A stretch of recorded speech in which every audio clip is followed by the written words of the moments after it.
مصباح يقول اوجد سين صاد، ونهاية دراستي كلها على سين وصاد. وش تبي بين سين وصاد؟ بالله سؤال، يلي حطيت لنا سين وصاد انا منغث لي 3 ايام وانا راجع، 3 وتليته ما فهمت سين انا بالمراجعة، بس من قولت اني حيث انه ما راجع ما فهمت العود.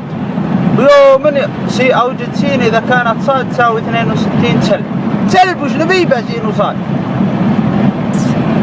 الله يريد بنا خير الله. طيب بس سؤال اللي حط سين وصاد.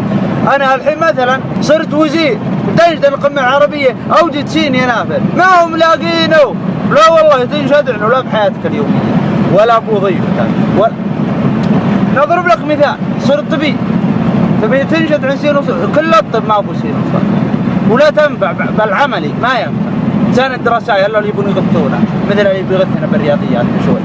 طيب صرت مهندس، تقول المهندس تجيب سين وصاد والحسابات لا، انا اقنعه سور الصين العظيم بنوه ما ابو لا سين ولا صاد ولا يعرفونه يعني.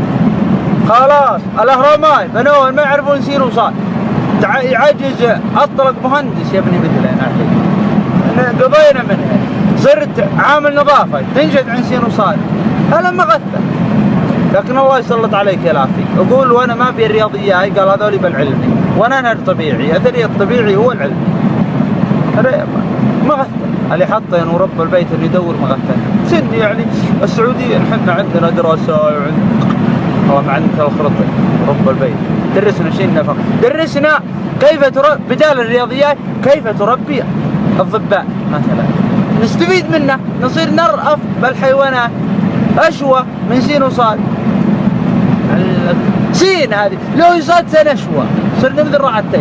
أما الجنون اللي تنكر وانا مغثوني عاد مش وانا ورقت ابد بيضة حتى اسمي استحيت الاكتب مش عمل. لو حط لنا مدرس صح وخطأ يعني اني مسهل لك كلنا حطيت الخطأ ما اعرف بين العود. انا حاجة ان حق الله يغفر من